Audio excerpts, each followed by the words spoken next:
You're hanging out in the House of Sunny podcast, where it's always sunny, mostly because of your host, comedian and YouTuber, Sunny Loman.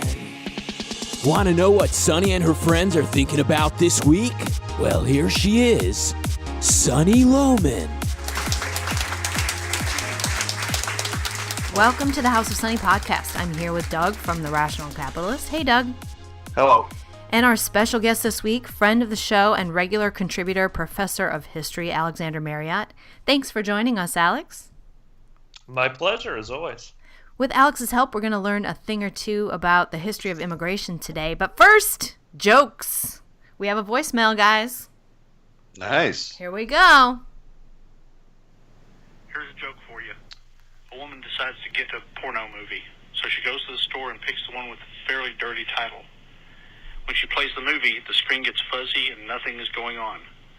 When she calls the store about the movie, they ask her what the title was, and she says, Head Cleaner. Bye. That was pretty good. Did you guys hear that? We did. That joke really works on the crowd of people that remembers the VCR. Yes, well, that might be my audience, actually.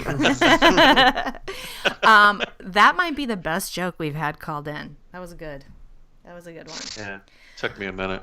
So I thought maybe it was going to get a little X-rated. Yeah, I did too, but it was actually a little family friendly. So if you listen to the whole show today, I'm going to end the show with a joke.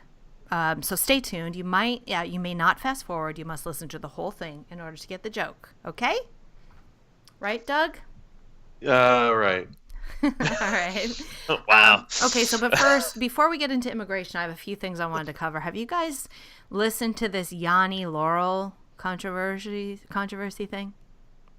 I have no idea You know what what that I'm is. talking Yeah, not So- Yanni. Yanni. So there's this. Did you think I said Laurel? I said Yanni.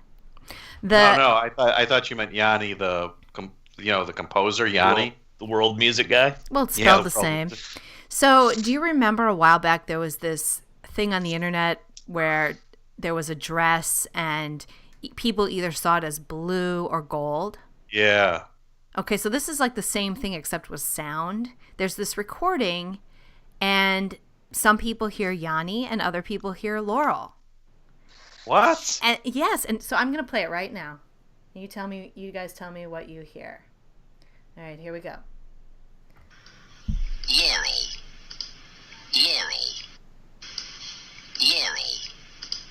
Yanni. All right, what'd you hear? Laurel. I heard Yanni. What'd you hear, Doug? I heard donut.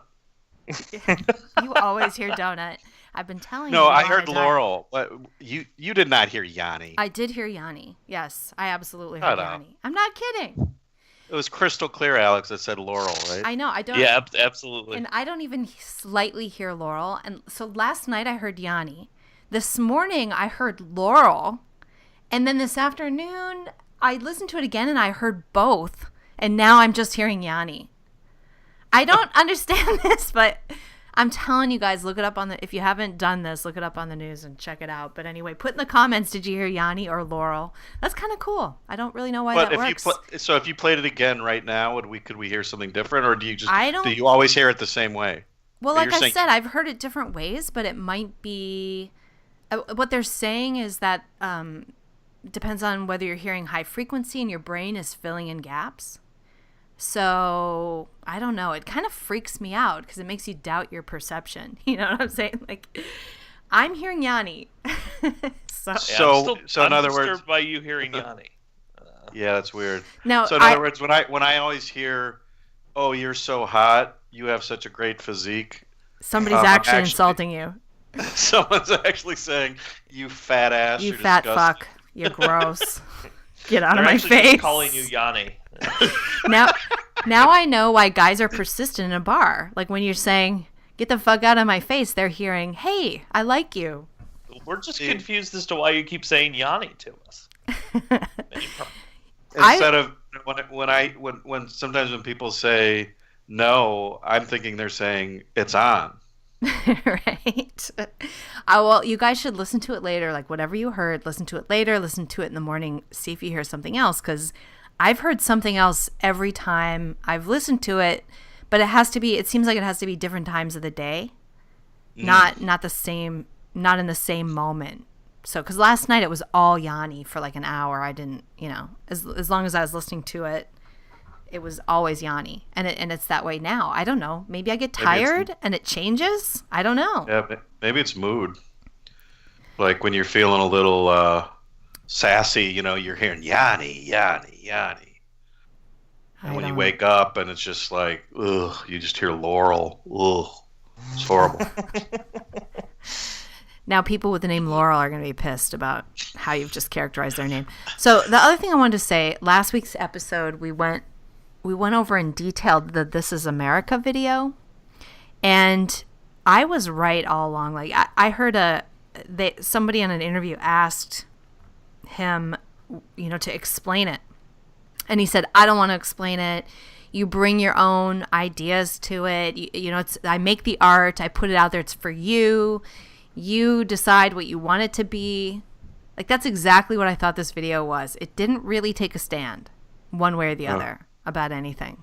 I think that's exactly how he wanted it to be. Okay. Gambino. Yeah. You know about that, Alex? You've seen that video? No, I have no idea what you're talking about. You're just buried in academia. I was researching immigration. I missed it. You were researching immigration? Oh, good. Well, that's fine. The other thing that's going on is that Israel is people are trying to invade Israel, the Palestinians, Hamas, whatever.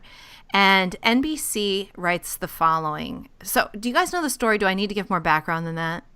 About Israel and the Palestinians? So I guess, they've had these quote unquote, basically the border between Israel and Palestine is being attacked. It's been going on now for a couple of weeks, but again, there was kind of a big push yesterday, and 60 Palestinians were killed by the Israeli soldiers guarding the border. And there's all kinds of things on the internet. You can see that this isn't a protest. This is a Hamas created invasion. And they're saying, bring knives, bring guns. That their goal is to capture Israelis and bring them back. Like they don't, it's insane. And then NBC tweets,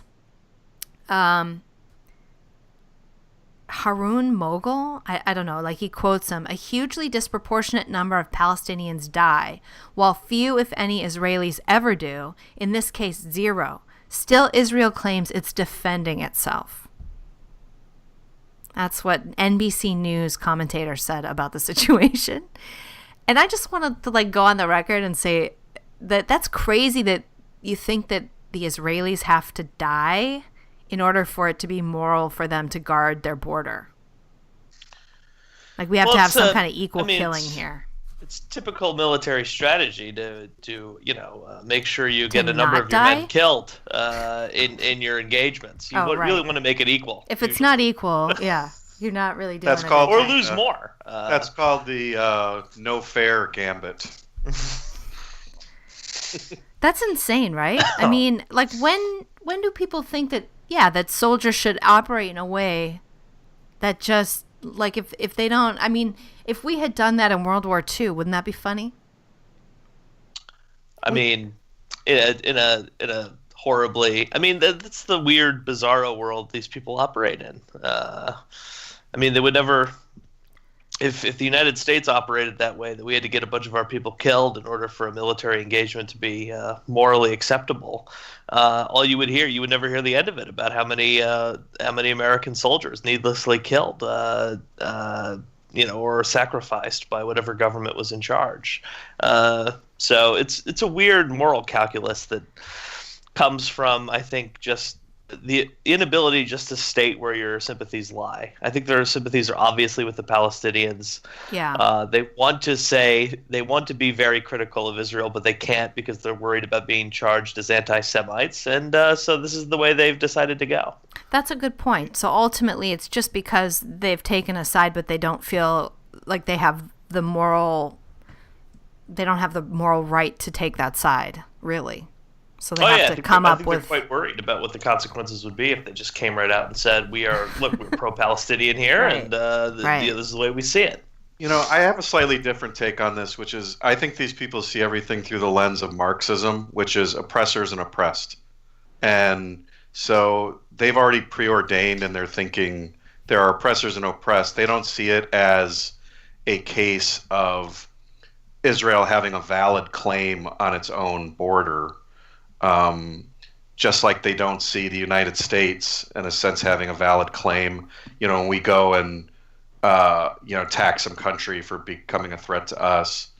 So, if it's oppressors and oppressed, your sympathy is always with the oppressed. And it's just a question of, Well, but what are you doing about it? you're claiming that the Palestinians are oppressed. I mean, why do they pick the Palestinians as the oppressed group over the Israelis? I'm not validating their view. I think that's what their view is, because they see Israel as the big bad bully. Because they're more powerful and they can actually have an powerful. engagement and live and not lose 60 people. And they're backed by the United States. So whenever it's not only the oppressors versus the oppressed, it's the haves versus the have-nots, which is just an arbitrary sort of calculation. So if you're the United States, if you're the West, if you're Israel, you're the oppressor in all circumstances, in all contexts. And anyone fighting you, no matter who you are, you're sympathetic to. Those are the poor, the underdog. Alex, you have anything to add to that? I don't disagree. It's just that some oppressors are clearly better than others, right? Because look at Hamas oppresses people, and yet you never see that calculus applied to Hamas internally to Gaza, for instance. The Soviet Union oppressed people. You never see that calculus applied internally to the Soviet Union. They were Marxists on the side of the proletariat. So this is my point. So some oppressors are uniquely bad, and some aren't even oppressive. So right. Well, it's really the West or the United States is the bad guy, and everybody else is not. That's really what it comes down to. So what you're saying is it's the Western oppressors versus the Western capitalist imperialist aggressors versus the oppressed. And if you in some way are being oppressed by this imperialist power, you're the have-not. And if you're Mao or Stalin, murdering tens of millions of people because you're doing so on behalf of the proletariat, and in name you're fighting against the capitalist aggressors, then their sympathies lie with you. That explains, I think, the most, because I can't explain it. I can't explain these positions these people take other than that they see everything through that lens. Western versus everybody else. Yes. Yeah. All right, on that note, let's talk about immigration. I cleared the room. That's the opposite of a sellout. That's a clear out. Everybody leaves. I'm like, I haven't. Did you ever see that movie, Joe versus the Volcano? I was about to say, I have no response to that. Joe versus Volcano. It's the greatest commercial for steamer trunks ever made. Right. All right. So before we get into immigration history, I just want to say a couple of things. Everyone gets really emotional about immigration and people have really strong opinions about it. It's a really complicated topic, and that's why I thought it would be good to get into the history of it, because a lot of people come to conclusions and they don't know anything about it. And I don't even know your opinion, Alex, but I trust you to give us the historical facts and the history that helps us have the context to come to the right conclusions. And particularly as Americans trying to decide about this issue, knowing about the history of it in our own country before we say what it should be would be helpful. Mm-hmm. And I have a lot of friends who are for totally open borders, and I have a lot of other friends who think we should shut all immigration down for a while, especially from Islamic countries. I have friends all across the spectrum of those two positions. And Doug here has written a lot of good stuff about immigration at The Rational Capitalist. And no matter what your opinion, actually, go check out that stuff, because I think you can learn stuff from Doug's analysis. I know I have. So I just want to say that let's just talk about the history of it. I don't necessarily want to get into the policy too much today. I think we'd run out of time if we did that because it's so heated. But Sure. we'll just talk about just kind of like what has been the history of it in this country, and maybe we'll get into applying that. But we do have to end with a joke, so we got to end on By time. the way, I don't get emotional. Why do you say I get emotional? Calm down, Doug. Calm down. All right. So on that note, Alex, thanks for coming. And let's start with the country's founding. And do we want to even go back further than that? Do we want to talk about pre-founding immigration? That seems obvious to me. Like everybody knows what it was, right? And just kind of like whoever could get the hell here and survive, you're welcome. Okay. Not correct. Unless you're a slave, then you're brought here. I mean, it depends. Yeah, I mean, here's one thing that I'll say right off the bat for early immigration history. If you're looking for the dispositive answer as to what to do, you're not really going to find it. So that'll be my opening gambit for this historical discussion. Pre-founding immigration, I think. Now, why is that, Alex? Because context is king. I mean, I agree with that, right? Every era is different. We don't necessarily want the same immigration policy we had in, 1850 or 1950. Well, here's the thing about immigration. I think from the beginning of the revolution through the founding, the consensus that almost every American would have agreed to is essentially the same consensus we still have on immigration in terms of what the United States is or ought to be and what we aspire to be.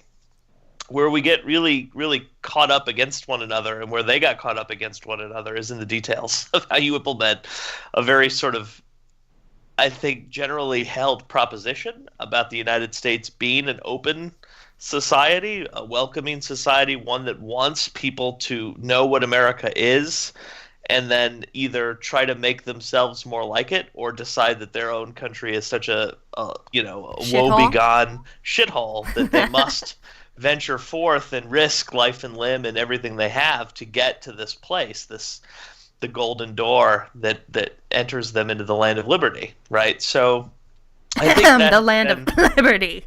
Right.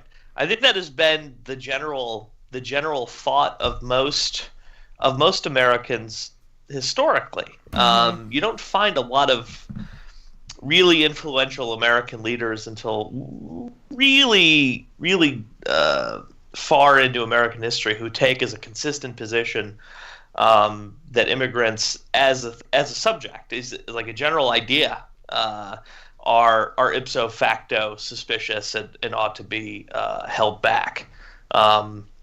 Usually when you see that, there's a specific group of immigrants that are concerning, and here's why the general rule needs to be suspended for this group, whereas before it would not have been. Okay. So I think that's, like I said, that doesn't really help us because we all, I think most Republicans, most Democrats, most liberals, conservatives, most moderates, most classical liberals, objectivists, whoever, have a general agreement on the basic idea of what the country ought to be and its sort of its general stance to the ideal immigrant, whatever that is in your mind. And again, I guess this gets back to that video you were talking about in terms of it means whatever you bring to it, right? And that's usually how immigration, think, it strikes most Americans. Do you hear Yanni or Laurel? Do you see a scary immigrant or? I hear donut. Or donut, like Doug. And Doug's always going to hear donut, right? Doug hears donut no matter what. And he'll always think donuts when he thinks immigrants. Doug, I think you have a problem. You should see a doctor. Breaking donuts to us. With that said, like I said, we get into the relatively contextually useless now because when you have to actually apply what that means, it turns out everyone has a different idea of what the ideal immigrant is, or what they look like, or what ideas they have. So that's funny. You're saying everybody agrees we can have an idea. We should have ideal immigrants immigrate. But not everybody agrees on what that means. I do know some people now, though, who are literally like shut it down. I do actually know people like that who do not want any immigration for a while, Right, and that's not entirely new either. So, it's particularly during moments of severe crisis or or war or things like that. So the question about what the founders think of immigration, I think they, again, share that general consensus. But in terms of application, I mean, you see them in the 1790s fall into camps over what it means. And it escalates and culminates very famously in the couple of Alien Acts passed in 1798 to restrict the entrance of refugees essentially from the French Caribbean and extend the naturalization period from 5 to 14 years. Those expire when Jefferson and the Republicans win over Congress and the White House, and they don't come back anytime soon in American history. Now, there will be flashpoints later on, depending on new groups of migrants suddenly arriving. So when famine Irish start to arrive in the 1840s and 1850s, the communities that described themselves as plagued by this, new group of people became quite concerned and they did bring crime and stuff with them. So some of those concerns were kind of legitimate. No, there's no doubt. I mean, it puts having thousands and thousands and thousands of people year after year after year after year arrive puts a large strain on whatever community they're going to reside in. Yeah, and they don't all look like Tom Cruise and Nicole Kidman. No, and they don't spread out around the country. Yeah, exactly. Far and away. Far and away. One of my favorite movies, by the way. But they look more like the lead singer of the Pogues. I don't know the Pogues. But... All right, so yes, and of course they don't. When they arrive, nobody says, "Look, we're spreading out all the immigrants equally everywhere, so you're going to Paducah or something like that, right? You're living here where you've just landed, and join the rest of them, sort of thing." And in those locations, that created a lot of conflict. And for a while, it didn't look like that conflict would ever subside. I mean, riots in the city of New York, for instance, would last in among various factions of the Irish immigrant community, almost a decade, from the early 1860s into the early 1870s. I mean, that's Gangs of New York, right? Yes. I've not seen that whole movie, but I believe that's part of the subject matter of the film. Definitely was. Five Corners. You can tell Doug and I get our history from movies. So anyway. Of course not. Far and Away, Gangs of New York. That's right. That's how we know I just read lyrics to pop songs. Right. So let's back up for a second. Alex, where do you want to back up? Let's back up for a second. I just have a quick question. Is there any relevance or is there any interest in saying what was immigration prior to our founding? Like, what was, as a colony, was there an immigration policy to become a colonist? It depended on the colony you arrived in and when. Okay, so every colony had new rules, different rules. Answer for you. Was there a British colony, norm? No, not really. Okay. Not a norm. Your general rule that you jocularly used earlier, if you could get your ass somehow to a colony and live, was actually fairly close to the actual. Actual rule. I mean, I know that was true, like, really early days, because it was a really dangerous thing to do, to come here. Very risky. Yes. Yeah. That's absolutely true. And these people coming from Europe were escaping really a European feudal system. I mean, right? I mean, they were trying to get the hell out of Europe, not only because of, I guess, war or intolerance or whatever. I mean, there was a famine in the case of the Irish. Yeah, but there's a concept of feudal obligation too, where these people obviously wanted to get the hell out of there, and so they would come here. And Alex, you're saying they primarily were. I mean, you would have to just show up and kind of make your way. And I mean, who would stop you, I guess, is the point. Like, if you come here in 1740, there's not an immigration checkpoint. I mean, you just show up if you're in New York City or whatever, right? No, I mean, no, not really. I mean, there wouldn't be any real No, there's no Ellis Island system, for instance, 1740. Let's use 1740 as an example. But where you would go would largely be dictated by what you anticipated to be the reception on the ground. So, for instance, you would probably not migrate to Boston in the 1740s. There's no sense that if you are just a regular person, that this would be the colony for you. Oh, really? Sure. It had not established a reputation of welcoming to non-insiders. Interesting. But Philadelphia, for instance, a relatively new colony, had a very open and welcoming reputation. So most immigrants early on, at least in the 18th century, if they weren't going to a specific colony with a specific mission, if they were just sort of, I want to go to the North American colonies, Philadelphia would be the place to almost certainly end up. Alex, was there an ethnic issue here where, if you were from Ireland or you were from Italy, you would go to a particular colony or a particular area of the United States where, some of your countrymen might have already settled? Obviously, I've seen the maps of the United States where there are colonies, ethnic colonies all over the United States. The Dutch settled here, and they were more English settlers here, and so on and so forth. Sure, but again, Philadelphia is the place for most of that to occur. And that's a German migration in the 18th century. You really don't see any too much Dutch follow-on settlement after New Netherland is conquered by the English in the 17th century. You don't see a lot of continuing Dutch migration, for instance. You might expect there to be, but you really don't see it. You don't see a lot of Swedes continuing to go to Delaware after that colony is subsumed by English colonization either. So it's actually mostly Scots-Irishmen and Germans in the 18th century who make their way to the British colonies, and almost all of them make their way to New Jersey and Philadelphia. Interesting. Okay, so now America is founded. So then Jefferson gets in, and they expand. Did they expand the number of years it took to become a citizen?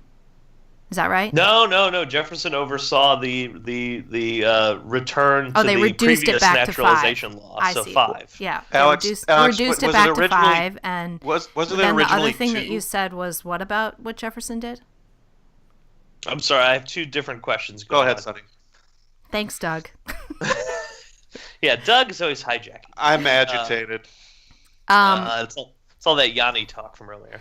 During the founding, did they argue about what it should be? Was Sure. that a hot topic? The very first Congress hashed out a lot of the broad outline of what exactly they were looking for in their ideal immigrant. And was this a big issue? Was this a hot topic like it is today, or was it just kind of not initially? It would be 5 years later, but initially it was one of those things. The first Congress had a whole slew of things to hammer out. They had to hammer out the entire federal court system.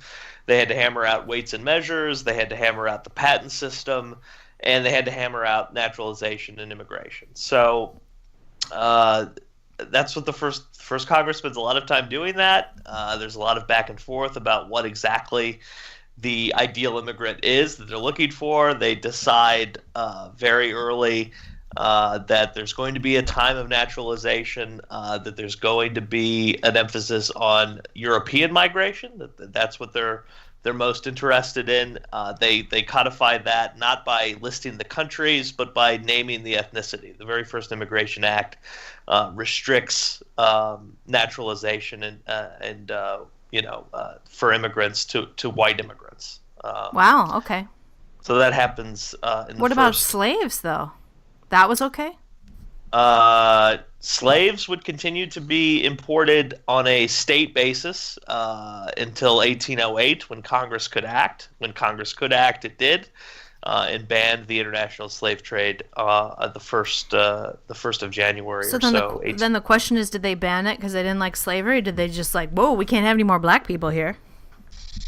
Almost certainly a combination of both. Oh my God. Okay. But But at that point, it would have been clear to anyone that I mean, only about 350, and I say only in quotations, 350,000 Africans ever made it to the British North American colonies through the international slave trade anyway. So that doesn't account for the 4 million slaves that are in the United States on the eve of the Civil War. So even by 1808, everyone understood that the vast majority of slaves in the United States were the result of procreation and natural fertility and things like that, as opposed to more migrations. I mean, they really only kept the international slave trade open for 20 years out of the Constitution because Georgia and South Carolina were so insistent on it, to the point of they would not join the Union if they didn't get it. So it's really only those two states that were super interested in importing more slaves in the first 20 years of the United States. Okay, so they hammer something out. They've got a lot of other stuff they're dealing with, and then Jefferson comes in, puts it back to kind of it's 5 years, and then what was the other thing? 14.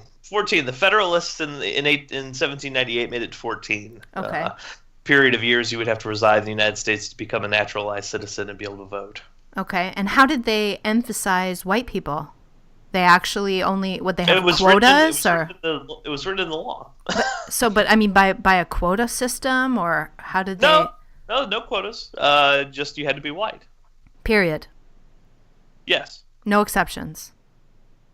None that I'm aware of in the early law, but of course this all had to be enforced by. I was just going to say, how did they enforce that? And so therefore, how you define that could be open to broad interpretation. I mean, anyone who's read Franklin's essay on the increase of the population of mankind from the 1750s, he doesn't consider Swedish people to be white.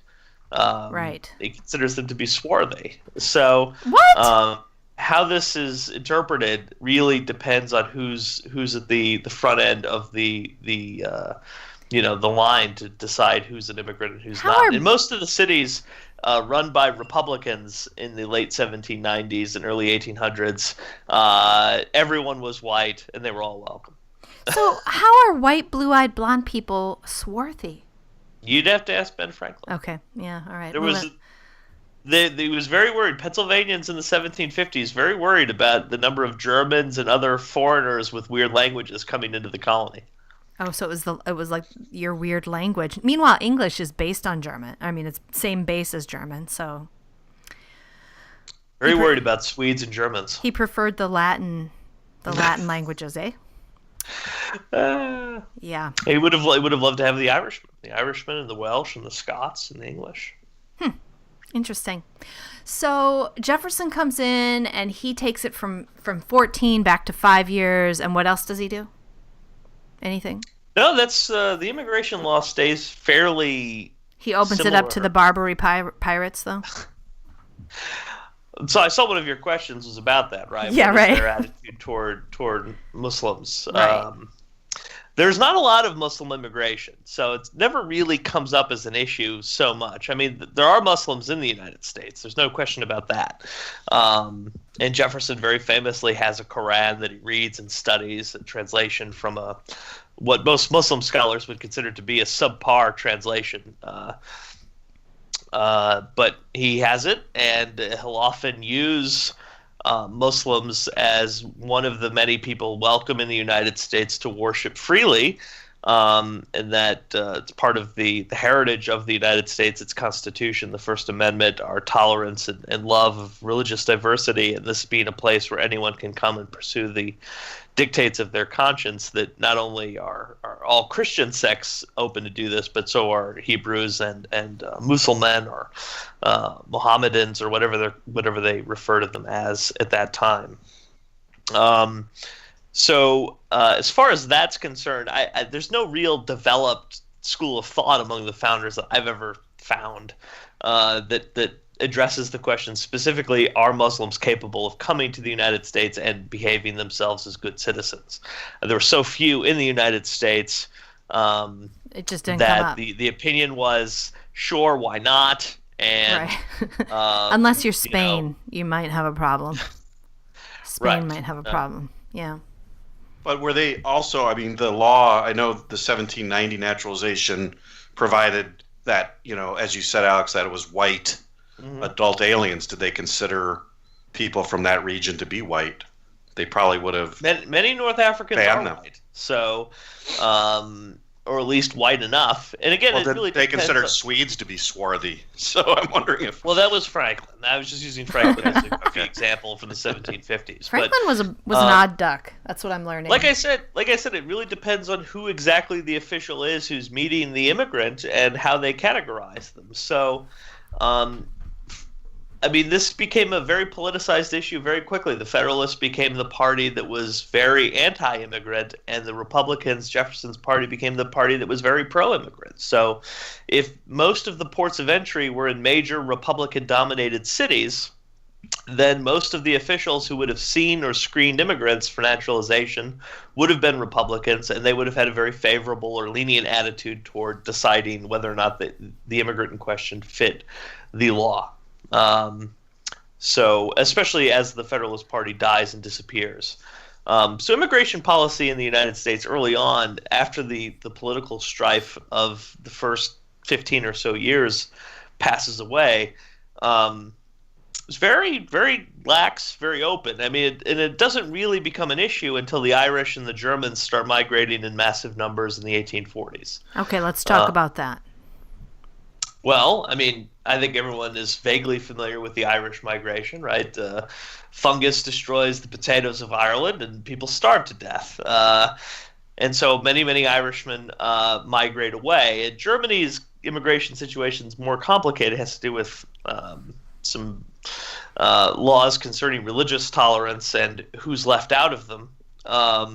And economic opportunity in disunited Germany in the 1840s and 50s, but some political revolutions and things like that. But Germans and Irishmen start making a big impact on people. Start to notice and talk about them quite openly in the 1830s and 40s. And then there starts to be a discussion. Well, is this something we need to be concerned about? Can these groups migrating in such numbers assimilate into American society and become good, virtuous citizens, or is that impossible at the rate or at all? And should we do something about it? Right. I think it's fair to say that mass immigration of a group, of a culture, let's say, like I don't care what color they are, and in this case, I love that it's a example of two different white cultures, and frankly I don't really like German culture.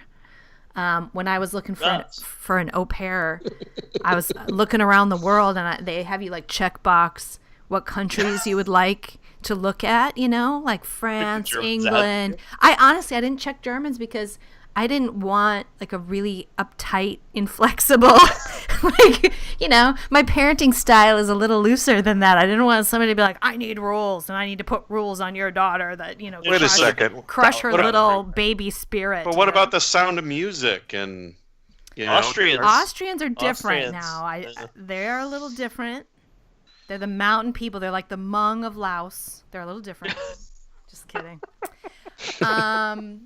But seriously, I'm, and the funny thing about that is I'm German. My family is strongly, very German. We ate German potato salad and all of that stuff. Sure. And I like my family, but I know they have some fine food. They do have some fine foods. Spätzle. Sausage. And beer. Beer. And delicious beer. I actually like a lot about German culture, but I did not want them raising my kids. Right? Sure.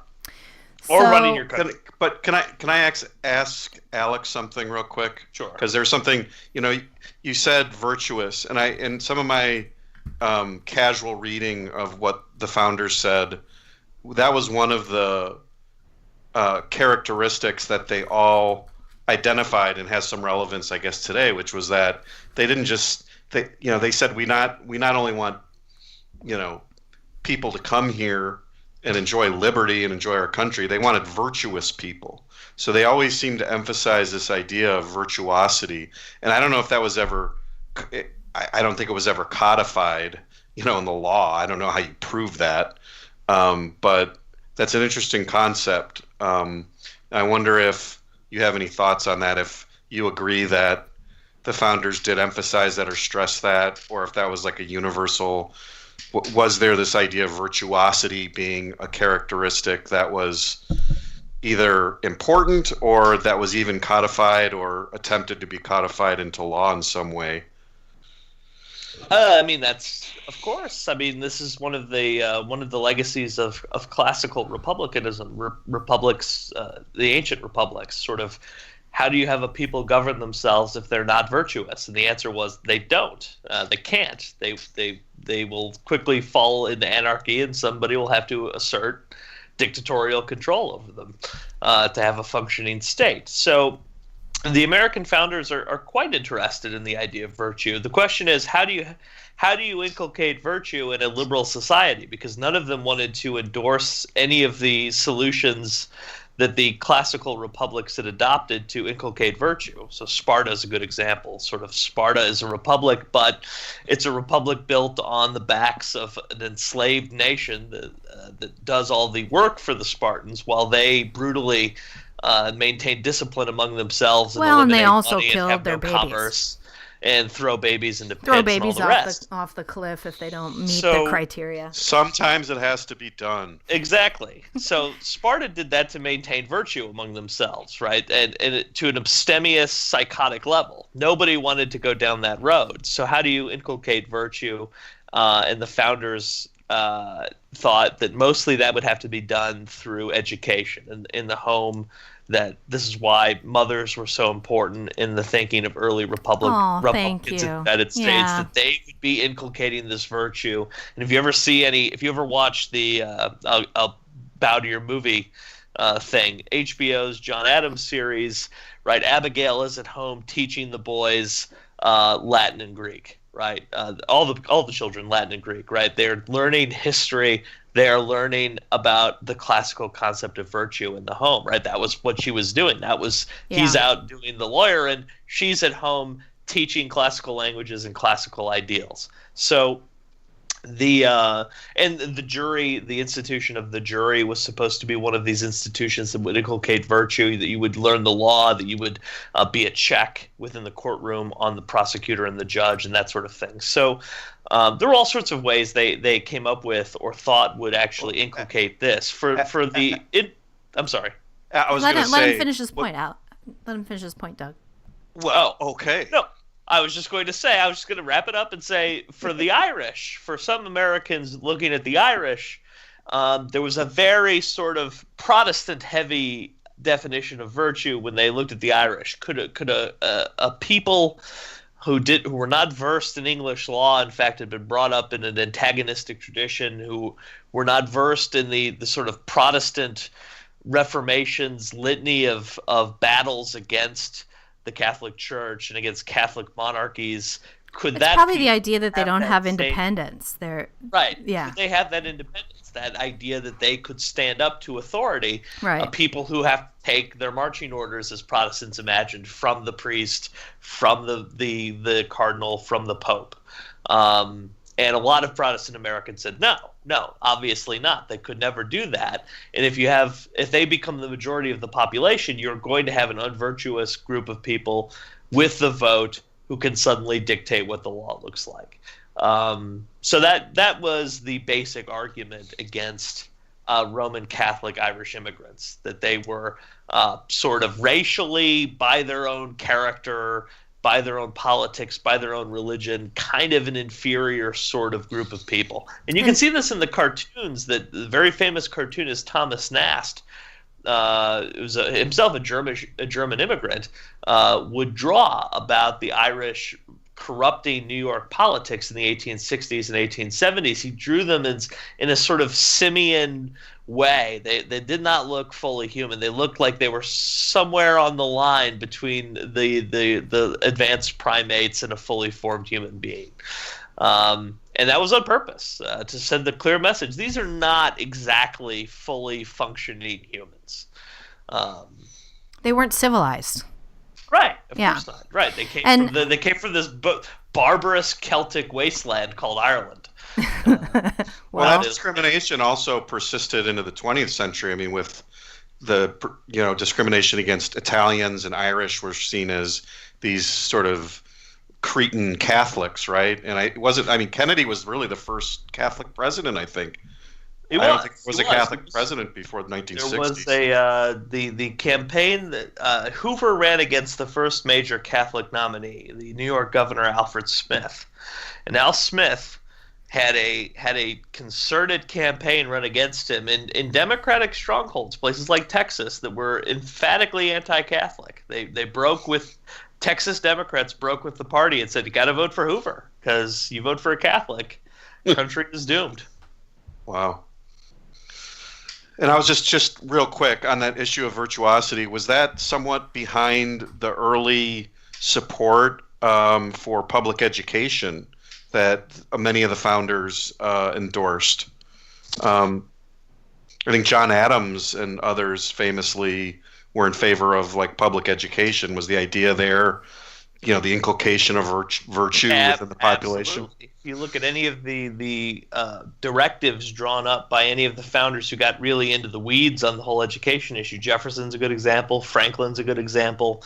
What they laid out as the actual education for people was not a sort of unbiased search for truth. Jefferson had at the University of Virginia, a very structured curriculum that would inculcate virtue, that would direct students to particular readings that they needed to master and understand in order to become virtuous citizens. It wasn't a sort of, hey, go read, Defenses of Absolute Monarchy and the latest socialist ideas coming out of Europe or things like that. It was you must go read the primers of how we understand liberty, which is you must go read Joseph Addison, you must read Trenchard and Gordon, you must read Locke, you must read these people, the classics, Cicero and Demosthenes and Aristotle. These are the places you go to learn. Who are all these people?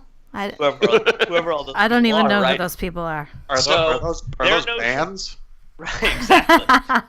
Their notion of education was very focused. It was not. It was, and you're absolutely right. It was their substitute because again, all the classical republics had a sort of draconian training program for children that went through adulthood to sort of make them virtuous citizens. What happened to that?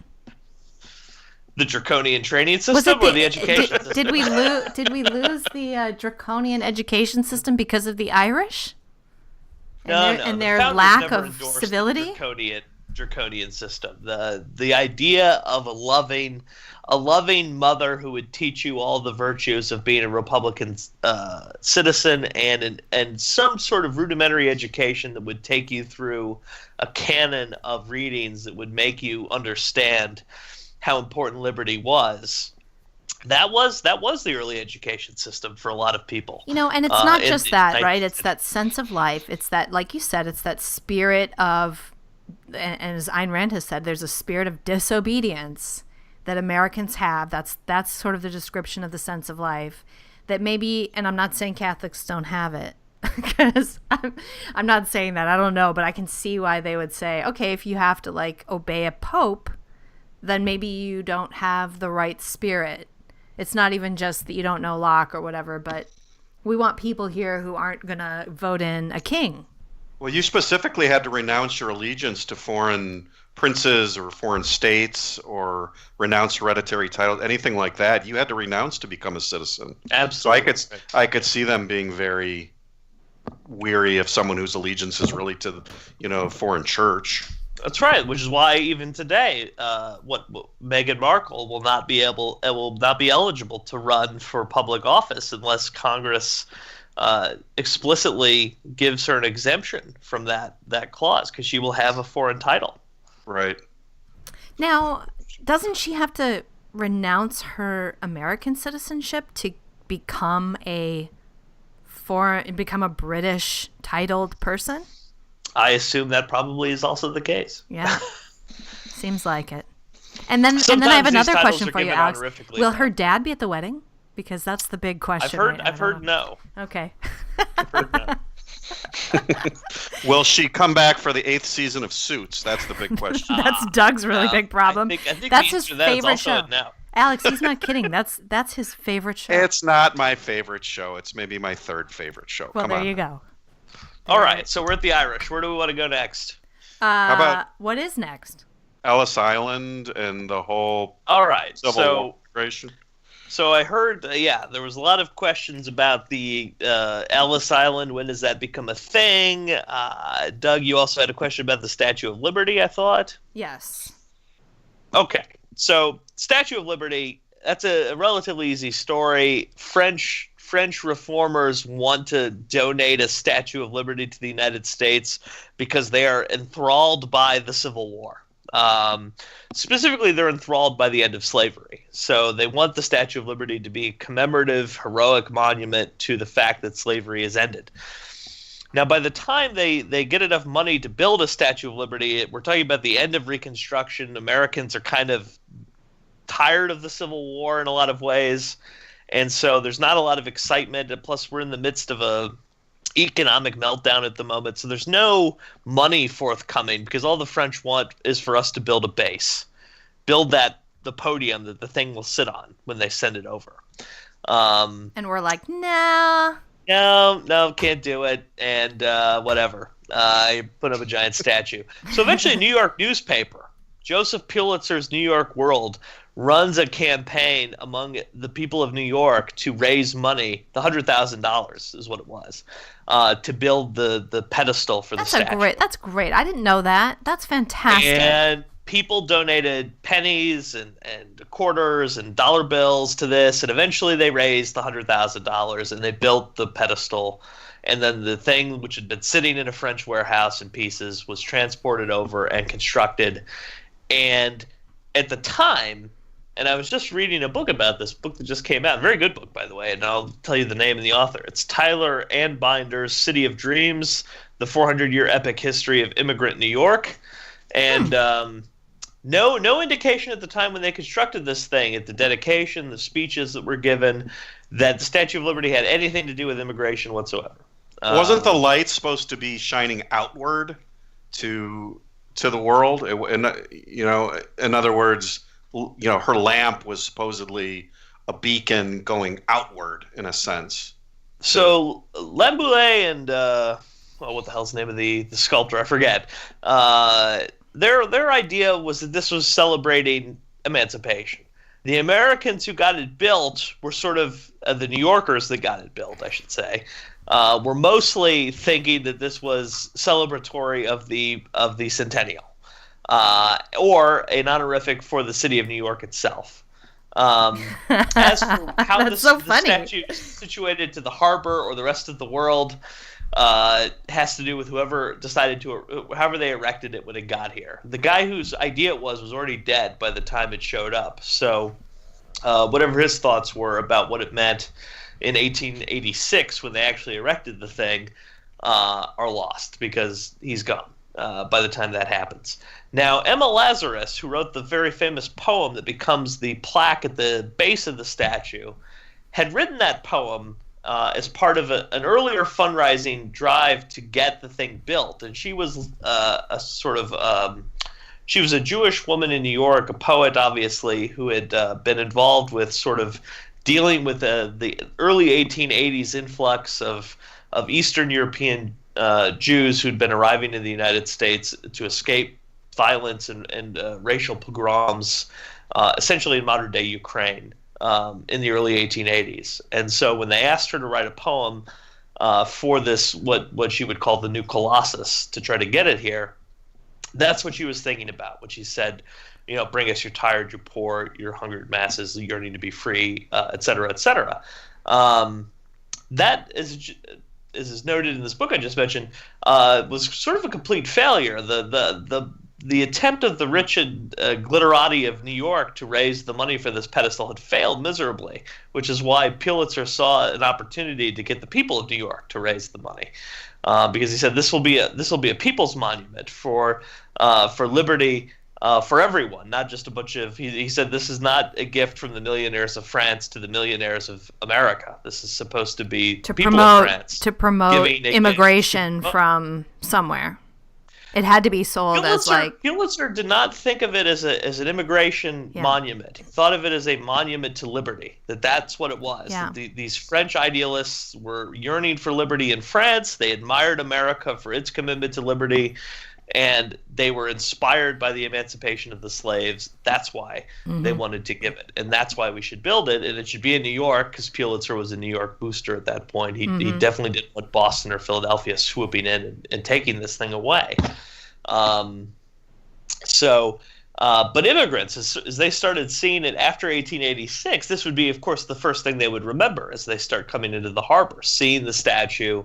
It obviously was emblematic to them. If you were a Russian Jew escaping pogrom, there's nothing better than the Statue of Liberty as a sort of the last sign that you've made it, that you're at a place that is actually welcoming you. It's a beacon, obviously, of a new life. And even if you're one of the Southern Italians making your way into the country in the 1890s. How 1900s. exciting those moments must have been, And like there are some movies that actually capture that. I think there's a movie called 1900. And like the first scene is the boat pulling in and the immigrants are all kind of hanging out on deck. And it's a little foggy, I mean, it's dramatic. And Godfather 2. You watch that. Godfather 2, right? You watch that for 5 minutes, you'll be in tears. And the great thing about that is that this is what immigrants did before there was the Statue of Liberty. In 1883, when they got into New York Harbor, as soon as they knew they were in New York Harbor, they kissed the deck. They cheered. They were excited because they knew they would finally made it. That the 10-day or 2-week voyage on this steamer in steerage was at long last finally over with. So that's the Statue of Liberty. Ellis Island, this gets us into... by the way, Alex, the poem doesn't actually get etched into the pedestal until early 1900s, though. Like 20 years after they built it, right? They don't dig it up until 1903, right? Like I said, it had been written in part of a fundraising drive to get the pedestal built that had raised, I think, $1,500, the whole thing. Not just the poem, it was a bunch of stuff. Do you think the poem reflects American immigration, the sentiment of the founders? In terms of, again, it's first of all, the thing about the poem is it's very obviously Europe-centric, which is one thing I think a lot of boosters of the poem today forget, that it's clearly aimed at Europe. It's not aimed anywhere else. It's aimed at Europe only. That's one thing. The other thing about it is, I think, yes, the idea that people who are rejecting, for whatever reason, monarchy, empire, tyrannical government, they are the people that I think... The yearning to be free, but do we really want the poor, huddled masses? I mean, because, like, the poor, huddled Irish, we were having trouble with them, and we were having... You know what I'm saying? Like, again, that's when you get into this question of, well, is my poor, huddled mass your poor, huddled mass? Not if it's not white. Are they poor and huddled? That's funny. Hey, excuse me, I got to break for a minute and take a poor huddled mass. Exactly. There we go. So are they poor and huddled because their government is tyrannical and has forced them into poverty and huddling together? Or are they poor and huddled because they're pathetically incompetent and therefore are indigent and huddled together? I mean, these are two different ways to become poor and huddled, and I think your answer would differ, I think, a lot of people on how you define that. So, for instance, a poor huddled mass coming from a country that has been destroyed by communism or socialism would probably be welcomed by lots of Americans who would reject a similar-looking poor huddled mass that was just poor and huddled because they were indigent in their country and got put on a ship. Right. Although because there's like an altruistic sentiment to it in a way that irritates me. I understand an aspect of it, but there's also an altruistic sentiment that I think you need to be careful of because of the sentiment that we should take anybody. The poem says they have to yearn to breathe free. I think that's an important context. It also doesn't say that once they get here, everything is given. So, I mean, all those things are left out. And I think trying to take a poem composed in the 1880s and transpose our own arguments from 2018, I think, are problematic too. Yeah. Okay, so let's move on because we're getting low on time. So do you want to do a quick thing about Ellis Island, and then we'll move on Ellis Island is the federal government decides that the New York authorities at a place called Castle Garden are doing a really crappy job of actually imposing the restrictions that the Congress has passed on who should be allowed in. And so Ellis Island is the federal takeover of the immigration process in the Port of New York. In terms of, we need to have an independent, because basically everybody working at Castle Garden is a hack appointee who doesn't give a crap about actually following the rules. What are the rules at that point? Mostly they're health related. Okay. They're almost entirely health related, but there are a lot of other things that have to be checked into in terms of, is this a person a convict? Is it, another country trying to just dump out its prison in Ellis Island or in New York, for instance? Right. Is the person a criminal? An active criminal. It worked for Australia. Right. It worked for Australia. The United States has decided it doesn't want that. Are they an anarchist? Did you get a good crotch groping too, like the modern TSA? Right. That happened on the ship on the way over. Oh man, no. The ship on the way over. Although at Ellis Island they did separate the men and women out. The men went into one room for medical inspection, where they had to display everything. Drop trowel. To make sure that they were not infected with venereal Oh disease. man. And the women would have to take down their blouses and display themselves in front of their children. Because That's it's important to reasonable. show your boobies to show that you're not course. sick. What the fuck? It's like, Exactly. that was only at the Well, that was only at the New Orleans port. I know when They I'm were actually sick. looking for deformity. They were looking for back problems, spinal deformity, Oh, okay. deformity I was gonna on say, the body. I know when I'm sick. You can see it in my boobs. It's a I've heard sure that about sign. They turn different colors. Mostly, They start to a lot of- shrivel and do weird kind of things. Anyway, All right. so Anyway. so Ellis Island, 1892, it becomes the forced entrepot for New York, the port of New York, and 12 million or so people will go through it. So what time is this? When does the federal government take over Ellis Island? 1891, there's a congressional act that Okay. designates that the federal government will take over this responsibility. That 1892. is like the first TSA, by the way. It kind of does sound like that. Oh yeah, no, and even more intrusive than the TSA, I might add. So Yeah, just be glad we don't have to do that shit, right? exactly. Congress will pass subsequent laws in 1907, 1921, 1924, all of which expand the list of reasons why you can get rejected. Okay. As a And person some of making it those are? All right, so there's a long list of health reasons. Physical ailments will get you out. I mean, the most common thing in the physical ailment department was trachoma, an eye illness that would get you out, sent back. Mental illnesses got expanded in the early part of the 20th century to include idiocy and feeble-mindedness. How do you judge those? I'm out. They came up with a long list of tests to judge that, which are interesting because they had to be administered by people that did not speak the same language. That to the people precludes that were- every Somali. So I don't know how you do that. All right. Just kidding. That's we a can tell where joke. So we can tell where Sonny is from. It's just the Minnesota humor. I'm from Minnesota. It's Minnesota Yeah. humor. Today, they all this stuff on the news about them defrauding the Minnesota welfare system. I don't know if you heard about that. That sounds pretty clever to me. The non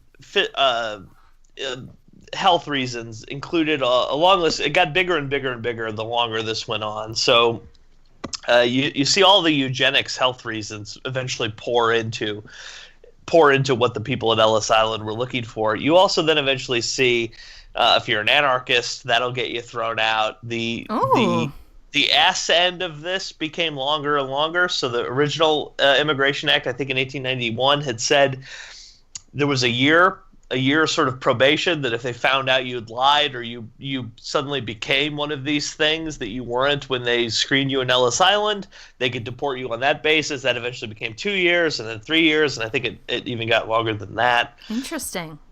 And then by 1921, after World War I, we get to the quota system. Okay. Sort of putting a clamp on the number of people who could actually get into the United States. From any basing that on- country? Was it based on country by country, or was it just a max? It was based on percentage of people in the United States as of the 1890 census originally in 1921. So if there were let's say 3% of the population of the United States in 1890 was from Italy, then only 3% of the 120,000 immigrants allowed into the United States in 1922 could be from Italy. Wow. Okay. And they eventually, in 1924, changed it to the 1920 census. So if 10% of the country was originally from Italy in 1920, then it would now be 10% of the 120,000 immigrants that get in the United States could be from Italy. Okay. So, Alex, was there like a backlash brewing against the size of the immigration? Because, as you're saying, the list getting longer. I think in 24, did they adopt this quota system? Was there, what was the general cultural sense about No, this is booming what was time going too. on? This So- is like so there booming are a America series of- economically, right?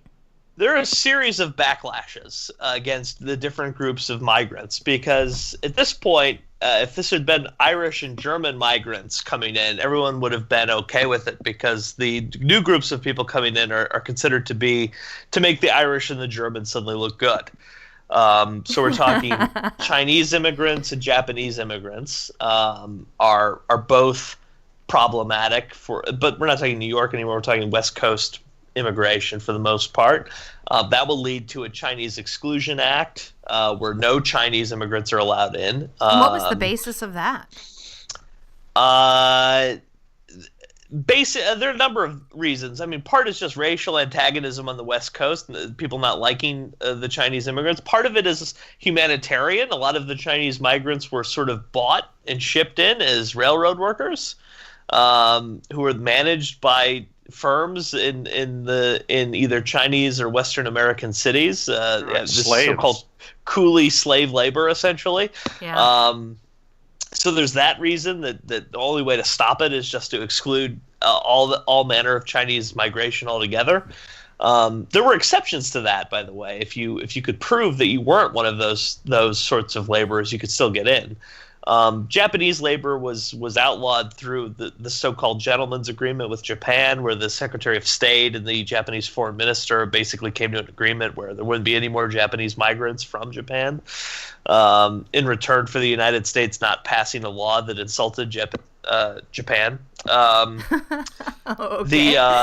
The Eastern European You gotta love the Jews- Japanese for that. I mean, Yeah, the Eastern European Jews were considered to be. There was a lot of anti-Semitism, so the prevalence of Jewish people made a lot of people angry on that basis. A lot of them were politically radicalized by events in Europe, so when they arrived, they were either already anarchists or socialists, and that made them unpopular with a lot of Americans. Yeah, Alex, I wanted to mention that because you've got World War I, then you've got the Bolshevik Revolution going on, and the rise of spread of communism. I mean, is that playing a role at this point in the 20s? For certain, especially when we get past World War I. Is that is that what they considered anarchists to be? Were like communist socialists? Is that or is that distinct? No, anarchism in the turn of the century is a very distinct set of ideas that explicitly disavows what eventually becomes communism after the 1917 revolution. Emma Goldman's the classic example. Emma Goldman comes from the Baltic states. She migrates as a young woman. She's a very provocative, flamboyant anarchist who gets involved in all sorts of trouble in the United States, on purpose because of her anarchist beliefs. She'll eventually, in World War I, get deported back to the Baltic, which at this point has become the Soviet Union. And now she arrives happy at first because she says, "Oh, communism, that leads to anarchy. Hooray, I'm in the wave of the future." And of course, she realizes after living in the Soviet Union for a couple of years, this is a dictatorship, right? It's not going to become anything other than a massive government, and I'm an anarchist, so that conflicts with what I want to see. And eventually, she'll get thrown out of there too. Anarchists were their whole special bag of weirdo in the turn of the 20th century. I mean, they assassinated world leaders. They were about the actual destruction of government per se and not replacing it with anything else. It's different. So if you'd come in and said you were a democratic socialist, that would not have been taken the same as an anarchist if you'd said you were an anarchist. Okay, so they're having serious problems with these people. So there's a political backlash against these types coming from primarily Eastern Europe. Right, we're talking about a small subset of this group of immigrants, but of course, because they exist within this group of immigrants, people sort of say, well, how do we know? Right? They could just lie in Ellis Island and not tell us they're anarchists, but really they are. That's so interesting. That really mirrors our time today, where you've got people saying, shut it down, oh my God, and then because there is this percentage that is harmful to the country, and it's interesting, it's kind of similar problem. Right. And honestly, if you look Italians work the same way. And if you look at our country, which is socialist, maybe they were right to be afraid of what was coming in here and the ideas that were basically getting imported and replacing our own culture. Well, I mean, all the most important American socialist and progressive thinkers are native-born Americans. They had nothing to do with any of these immigrants. Emma Goldman had almost no influence in the United States, but Eugene Debs is an American-born American socialist. He had a lot of influence. Or William Jennings Bryan, he had a lot of influence. He's as American as they come, born in Nebraska. So, I understand this point on any given period of American history. I mean, in terms of the idea that, oh my God, these foreign ideas are coming in, but Americans read foreign ideas all the time and either adopt them or don't adopt them. I mean, no country can sort of wall itself off from the world of ideas unless it becomes North Korea. And unless you want to become North Korea, there's no way to stop that in terms of just your own citizens reading bad ideas and accepting them. Okay. So what's the next major event in immigration? After the 1924 Act, it's 1965. Okay, and what's 65. That? So 65 introduces an exception to the 1924 quota rules. And the exception, let me just read it so that I don't misstate what it is: exempted from quota limitations the parents, spouses, and unmarried minor children of citizens and legal aliens, enabling them to join their loved ones in the United States in unlimited numbers. So that is huge. 1965A. That's huge. So one of the things that the 24 Act had prohibited was just that. There was a cap number of people that could come in every year, and it was quoted off by nationality or ethnicity, depending on what year we're talking about. And it didn't matter if somebody had already come in. Do we still have the 5 years to citizenship thing? I'm not certain what exactly the roadmap is at this point. I know that there are different tiers of residency, and if you're going to sort of pursue that road to citizenship, I know you can get to a point of residency where you don't have to if you don't want to. Right.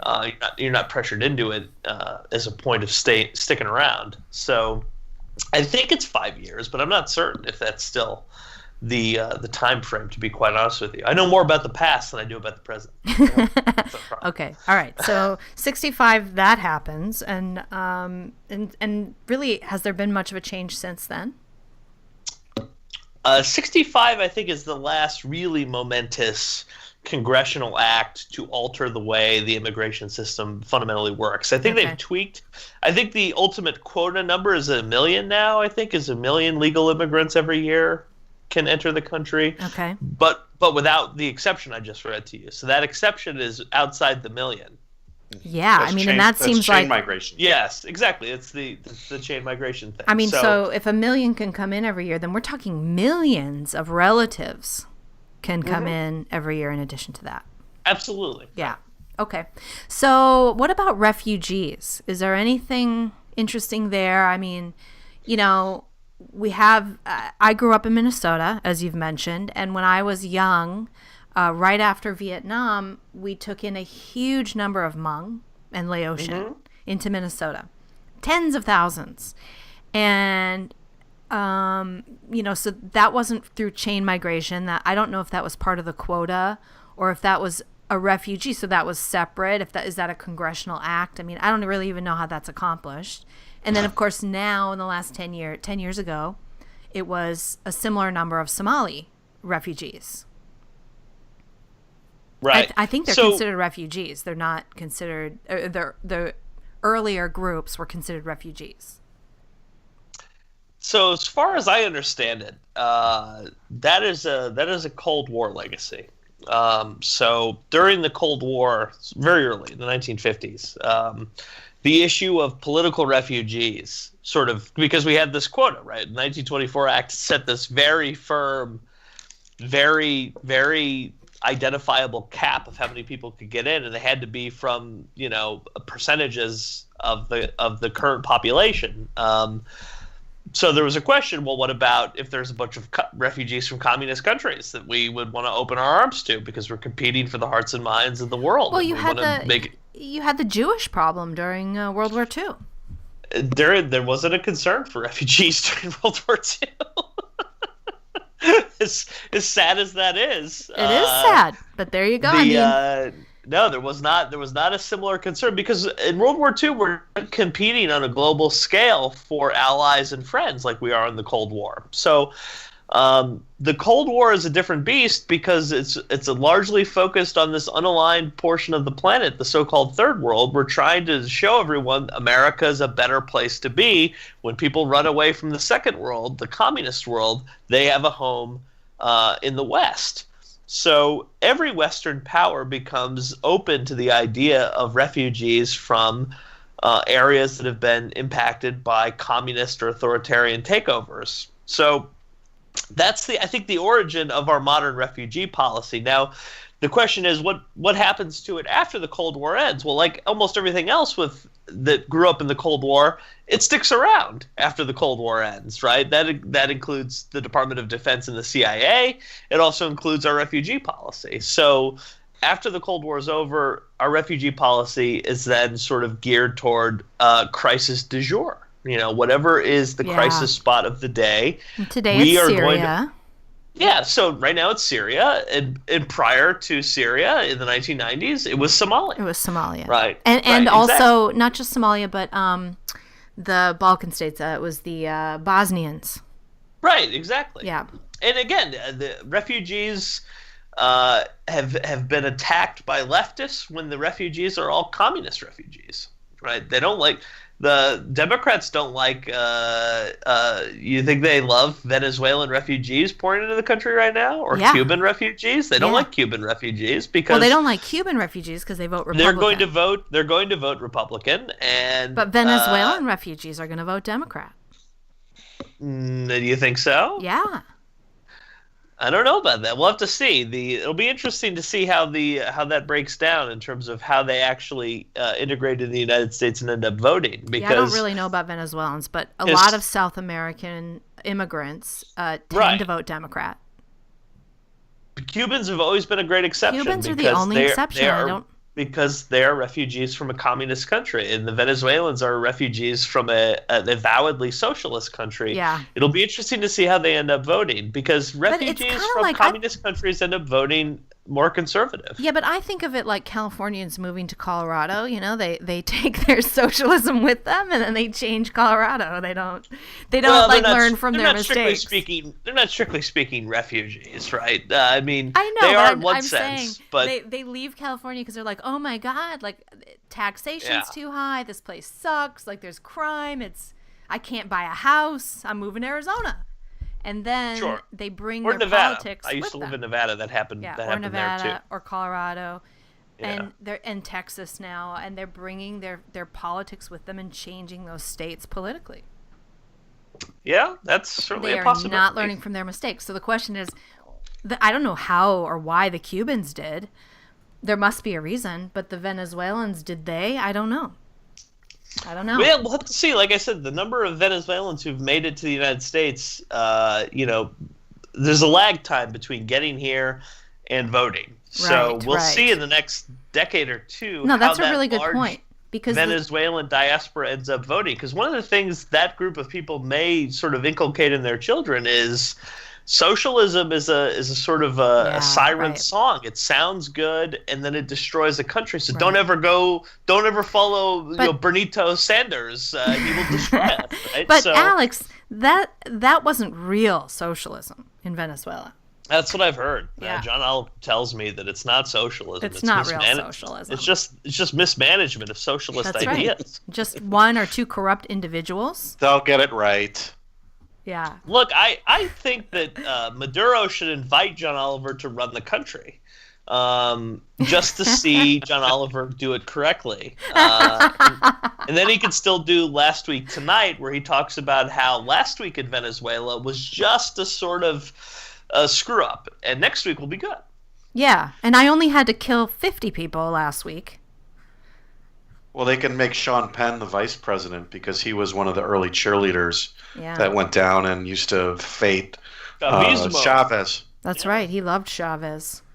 You know, I honestly thought when Chavez died that was it, that there was going to be a rebellion because, it was largely I think he managed a lot of that kind of a cult of personality sort of achievement. And this Maduro guy doesn't have the same charisma. But, I guess by then it was too far gone, and now they've got the state is just too powerful. Some of the stories that have been coming out about how he's keeping power are pretty indicative of how he's pulled it off. I mean, the idea that everyone would starve unless they got a couple of handouts from the military to keep them going, and the only way they get them is reporting that they voted and knowing who they voted for, so nobody could vote against Maduro in the elections. Otherwise, they'll have their food cut off and they'll starve to death. I think things are going to turn around because I read today that Maduro has taken over the Kellogg plant and he's giving it to the people. So I think things are really going to. Free Frosted Flakes. Yeah, I think things are really going to turn around there. Well, I mean, if we could all eat Frosted Flakes, we'd be healthy. Well, now they just need boxes, flakes, and sugar. Yeah, and that's not very paleo. I'd rather eat my cat. So, Sonny, has my whiz bang whirlwind tour through the immigration history of the United States done anything for you? I gotta simmer in this. I think we could have done another hour. I mean, there's just so much interesting here, and then of course we could talk about current policy and just try to. Maybe we should do another show. I don't know, but this was great. I mean, I learned a lot of things I didn't know, so I feel like I just need to. I need to think about it. Were there any other listener questions I could potentially deal with that don't deal with the history of foreign long lost empires? Let's see. Yeah, I was teasing Alex before we started that one of the listener questions was, what about the fall of the Assyrian Empire? Was it a result of refugee migration? It might have been. Might have been part of it. I'm just going to say yes. I don't know anything about it, but my answer is yes. Okay. And then the fall of Rome being part of the barbarian migration, perhaps. And I think, these might be factors. And actually, from what I know about Assyria, which isn't much, but I thought they had a big famine. So they might have had a combination of things like, a bad crop, a drought for 5 years or something like that. I'm sorry, not a famine, a drought, which led to famine. And when you have that going on for 5 years, and then you get mass migration from another culture, and it's hostile to you, and there's wars because of it, then maybe your empire kind of falls. So maybe that might be it. Maybe. But do we mourn the loss of empires? I mean, well, if you lived in it, you do. That's for sure. If you're now, if you used Roman to have Empire is long dead by the time it falls, so I'm not sure what we blame that on. Yeah, but if you used to have a donkey and now, you have a rat. It didn't take long for Venezuela to completely implode. It really didn't. I mean, 20 years. Yeah, pretty quick. I mean, it's that's what mismanagement will do to a country, apparently. Yep. Because it's just mismanagement, no ideas involved. That's right. Right. That's right. Just poor arrangement of the chairs. Socialism has never really been tried, so I think no, and then it gets its fair shot. Obviously, great things will happen. That's right. All right. Well, that's it for We just need another major country. Right. Well, let's try it here. It's happening, right? The I don't know if this is going to mean anything, but I don't know if you're watching the Democrat primaries in this country, but so far we've had some hardcore socialists get nominated over your moderate Democrats. So that's interesting. I mean, it's clear that the Democratic Party is really, it's not just a little short-term fad. It's lurched left big time. Yeah, apparently we should have elected Hillary. Right, she's a moderate. All she wants is to take her, $100 million out. Right. And sell our security down the river. All right, well, that's it for our show today. Thanks for all of those of you who hung out with us till the end. You're going to get a joke here from me in a second. Don't forget to support the show at patreon.com/houseofsunny.com, where you can join our elite squad. Join now so you can get the cool new t-shirt that we're working on. Thank you to all of our current patrons. We could not keep doing it without you, literally. These are some jokes. Here's a joke. So these are some Jay Leno jokes, just a few one-liners for you. I was reading the paper today that Congress wants to replace the dollar bill with a coin. They've already done it. It's called a nickel. Little inflation humor. Nice. A new poll shows 3% strongly approve of the job, only 3% strongly approve of the job Congress is doing, with a margin of error of 4%. So it's possible. That less than no one thinks they're doing a good job. All right. I'm less than no one. Right. Me too. Here's a fascinating story that came out of Northwestern University about a month ago. Scientists have studied the differences between men's brains and women's brains. So listen to this. Shit. This is fascinating. It seems women's brains are located in their head.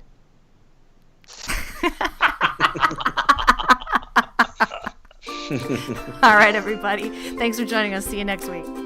Thanks for listening to the House of Sunny podcast. Go check out Sunny on YouTube at her channel, House of Sunny.